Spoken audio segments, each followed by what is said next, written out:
Salut à tous et welcome back to my channel, j'espère que vous allez bien. Aujourd'hui on se retrouve dans une nouvelle vidéo et dans une nouvelle critique. Et on va revenir sur la nouvelle saison de Mes premières fois ou de Never Have I Ever en anglais qui est sortie il y a 2 jours. Je vous avais déjà fait une première vidéo sur la saison 2 où je vous avais donné ma critique et je pense que je vais revenir un petit peu sur certains points dont j'ai parlé pour cette saison 2 pour continuer vers la saison 3 et surtout voir si ce que j'ai dit vis-à-vis de la saison 2 est toujours d'actualité dans la saison 3. Avant de commencer la vidéo, n'oubliez pas de mettre un petit pouce en l'air et de vous abonner à la chaîne si c'est pas déjà fait et de venir me suivre sur mon Instagram. Il se passe beaucoup de choses là-bas, surtout en story, donc n'hésitez pas à venir et on commence.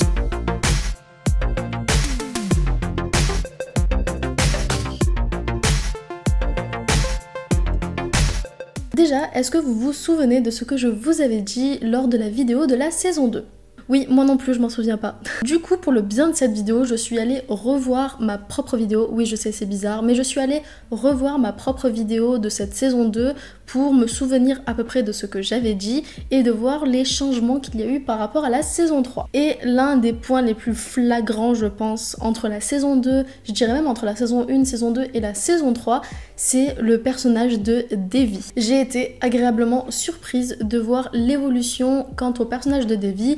Déjà, on va le remarquer dès les tout premiers épisodes avec son changement vestimentaire. Alors oui, ça ne veut pas dire qu'elle s'habillait comme une clocharde avant, juste qu'il y a eu un changement qui s'est opéré au niveau artistique et vestimentaire pour son personnage et c'est pas du tout anodin. C'est un choix qui a été fait par les réalisateurs de la série et c'est un bon choix à mon sens. Ce changement vestimentaire est tout simplement là pour exprimer le fait que Devi a changé en tant que personne et qu'elle a en quelque sorte pris en maturité. Si vous avez un vague souvenir de ce que je vous avais dit lors de la vidéo de la saison 2, je vous avais dit que Devi était l'un des personnages que je détestais le plus dans des séries malgré le fait qu'elle soit le personnage principal. Eh bien, j'ai été très surprise dans cette saison 3 de voir que j'ai apprécié le personnage de Devi. Pour la simple et bonne raison qu'ils ont, donc comme je vous le disais, fait évoluer son personnage dans son style vestimentaire, mais pas que, aussi dans sa mentalité. On voit que Devi a énormément pris en maturité lors de cette saison 3, malgré le fait que de temps en temps, elle continue à faire certaines gamineries entre guillemets, mais en même temps, c'est l'âge, elle est encore au lycée, c'est normal. Mais en tout cas, on voit qu'il y a quand même une certaine évolution au niveau de sa mentalité et de sa maturité. Elle est beaucoup plus mature, beaucoup plus posée et surtout beaucoup moins égoïste. C'était, je crois, le point qui m'énervait le plus avec le personnage de Devi lors des 2 premières saisons, c'était son égoïsme flagrant. Devi, c'était le genre de personnage qui aimait raconter sa vie, qui aimait raconter ses problèmes sans jamais écouter les problèmes des autres et surtout de ses amis. Chose que je lui avais beaucoup reproché dans les premières saisons, surtout la première. En même temps, la première saison, on était figé uniquement sur Devi et sa relation avec Paxton et Ben. Dans la saison 2, on a eu un petit truc en plus qui s'est développé, c'est qu'on a eu une vision un peu plus large et sur l'entourage de Devi. Et là, dans la saison 3, ça a complètement explosé. On a beaucoup plus la vision sur les autres personnages. C'est limite si en fait Devi n'est plus au centre de l'histoire et j'ai trouvé ça super génial. Dans cette saison 3, on va avoir beaucoup plus de vision sur ses amis, mais aussi sur sa famille. Dans la saison 2, je me souviens que on avait beaucoup parlé du deuil concernant la mère de Devi et la perte de son mari. Et là, dans cette saison 3, on a une autre vision encore plus intéressante, je trouve, vis-à-vis de la mère de Devi et où ça suit complètement le cheminement de vie qu'elle a, c'est le fait qu'elle se remet du deuil de son mari et qu'elle l'avance dans la vie. Et pour le coup, je suis très contente qu'ils n'aient pas mis ça sur le plan amoureux, dans le sens où ils n'ont pas forcément essayé de lui refourguer quelqu'un pour se mettre en couple, mais qu'ils ont mis ça dans un aspect amitié. On la voit avoir une nouvelle amie, chose qu'elle n'avait absolument pas dans la saison 1 et la saison 2. Et ça, j'ai trouvé ça vachement cool. Je trouve que cette série a une ligne directive assez impressionnante et assez réaliste entre guillemets. Ça montre vraiment un vrai cheminement de vie face du coup à l'adversité, face au deuil, face à la perte. Et ça, c'était super intéressant. J'ai vraiment trouvé cette saison 3 beaucoup plus mature, et pas que pour le personnage de Devi, mais aussi dans toutes les histoires à côté. J'ai également trouvé cette saison 3 encore plus drôle que les 2 premières, même s'il y avait déjà un bon level dans les 2 premières saisons. Là, cette saison 3 m'a fait mourir de rire. Genre vraiment, je me suis tapé des barres dans tous les épisodes tellement c'était drôle. Une chose un petit peu négative sur laquelle j'aimerais revenir avant de spoiler complètement, c'est les troubles alimentaires. Dans la saison 2, on a eu un petit aperçu des troubles alimentaires vis-à-vis du personnage de Anessa, Et dans cette saison 3, je m'attendais à ce qu'on en parle un peu plus, à ce que ce soit un peu plus mis en avant, qu'on soit un peu plus dans la prévention. Et au final, ça a été complètement retiré, à tel point que j'avais oublié ce passage-là. Et c'est en allant voir ma vidéo sur la saison 2 que je m'en suis complètement rendu compte. Donc voilà. Ensuite, concernant les autres personnages, je vais revenir rapidement sur le nouveau, donc le nouvel indien qui débarque dans la série. Déjà, je ne m'attendais pas à ce que ce personnage arrive en milieu de saison, enfin peut-être pas en milieu, mais il arrive je crois vers l'épisode 4. Je m'attendais vraiment à ce qu'il arrive au bout du premier ou deuxième épisode, et en fait pas du tout. Et j'ai bien aimé la façon dont ils ont amené ça d'une manière où c'est pas toxique, dans le sens où bon là je suis obligée de spoiler, mais dans le sens où Devi à ce moment-là n'est déjà plus en couple, elle n'est déjà plus avec Paxton, et du coup c'est pas une relation de oh là là j'essaie de te rendre jaloux quoi, c'est vraiment une relation où elle n'est plus avec son ex et où elle essaye d'avancer et elle trouve quelqu'un d'autre. Pour moi, Des, je crois qu'il s'appelle Des, est clairement une relation pansement. Je ne m'attendais absolument pas à ce qu'elle finisse avec lui et elle ne finit pas avec lui, ce qui est complètement logique et qui ramène aussi à une certaine forme de réalité parce que oui, on ne finit pas toujours avec tous nos amours de lycée. Vous voyez ce que je veux dire? Parfois, oui, ça nous arrive d'être en couple avec des gens et de rester 2-3 semaines avec et ça s'arrête là. En tout cas, j'ai bien aimé la vision qu'ils ont amenée vis-à-vis du couple de Devi, mais aussi du couple de Paxton, de Ben avec Anessa et aussi de tous les petits couples qu'il y a eu tout au long de la saison. Je reviens notamment sur le couple Eleanor-Trent, j'ai adoré leur couple. Ils ont un côté un peu toxique, mais c'est une... Je sais pas comment expliquer, j'allais dire une bonne toxicité, mais non, ça n'existe pas. C'est plus une façon que ils se gueulent dessus en permanence, mais ils communiquent. Chose que certains couples n'ont pas eu dans cette saison, et du coup j'ai trouvé leur couple ultra intéressant sur un point de vue sociologique. Dites-moi ce que vous en avez pensé en commentaire, mais moi personnellement j'ai adoré le couple Eleanor-Trent. Ensuite, je voudrais revenir sur un couple en particulier qui m'a un petit peu étonnée, mais en même temps je m'attendais à ce qui allait se passer à la fin, c'est Fabiola-Anessa. C'est sorti complètement de nulle part pour le coup parce qu'on n'avait aucune idée que Anessa pouvait avoir des sentiments pour une fille, ça n'avait jamais été mis sur le tapis, et en soi c'est une bonne chose, on n'est pas obligé de sortir du placard tout le temps et que ce soit genre obvious même pour nous, mais j'ai quand même trouvé ça assez sorti de nulle part et je savais pertinemment que ça n'allait pas durer parce que c'était plus une relation de passage qu'une vraie relation. Et en plus de ça, elles étaient très gênantes et elles ont réussi à montrer ça à l'écran, et je pense que c'était totalement fait exprès hein, bien évidemment, mais du coup c'était bien fait pour montrer que parfois certaines relations sont plus vouées à rester amicales qu'autre chose. Donc j'ai bien aimé le fait qu'on ait vraiment différentes relations avec différents points de vue et différentes façons de faire, et ça nous permet vraiment d'avoir un avis un peu global des choses et vraiment de voir plein de choses différentes à travers cette saison. Un autre personnage dont j'aimerais parler, c'est le personnage de Ben. Pour le coup, dans les 2 premières saisons, j'aimais bien le personnage de Ben. J'étais pas non plus in love de lui, mais je l'aimais bien et j'aimais bien sa relation avec Devi. Là, dans la saison 3, dans les tout premiers épisodes, au début, je comprenais pas en les regardant, puis petit à petit, ça se dénoue et on comprend.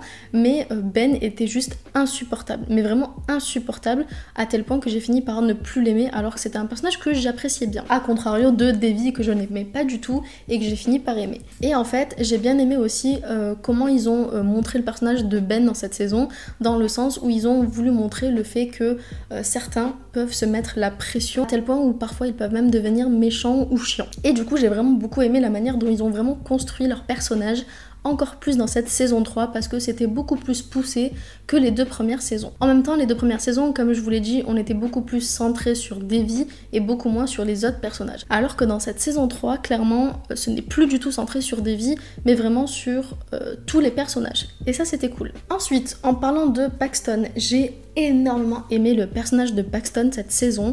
J'ai trouvé qu'il avait pris énormément de maturité, qu'il avait compris les erreurs qu'il avait pu faire dans le passé et qu'il avait fait en sorte de se rattraper et d'être une meilleure personne. Donc vraiment gros coup de cœur pour le personnage de Paxton dans cette saison comparé à la saison 2. D'ailleurs, si vous vous souvenez bien, lors de la saison 2, je vous avais expliqué que j'arrivais pas à choisir entre Paxton et Ben parce que vraiment les deux avaient une forme d'attachement qui était très différente. Ils étaient très différents, mais en même temps c'était un peu compliqué de savoir sur qui se positionner. Je pense que ça a aussi été fait exprès justement pour qu'on se retrouve à la place de Devi à ce moment-là, alors que dans la saison 3 ça n'a plus du tout été le cas. Personnellement dans cette saison 3 j'ai complètement été team Paxton, en voyant son évolution et comment est-ce qu'il avait grandi et mûri, j'étais clairement team Paxton. Et je reviendrai sur la fin de la saison un peu plus tard, voilà, mais en tout cas voilà, moi j'étais complètement team Paxton pour cette saison comparée à la saison 2. D'ailleurs ça m'a fait assez rire de voir la mini amitié qui a pu se créer entre Paxton et Ben à un moment donné dans la série. C'était assez touchant d'ailleurs de voir ça, de voir que malgré le fait qu'ils aient eu quelques petits problèmes à cause d'une meuf, bah, qu'ils aient réussi quand même à s'entendre d'une certaine manière. J'ai trouvé ça vachement cool. Et d'ailleurs j'aimerais revenir en parlant d'amitié sur l'amitié Paxton-Ellie. Donc Ellie c'est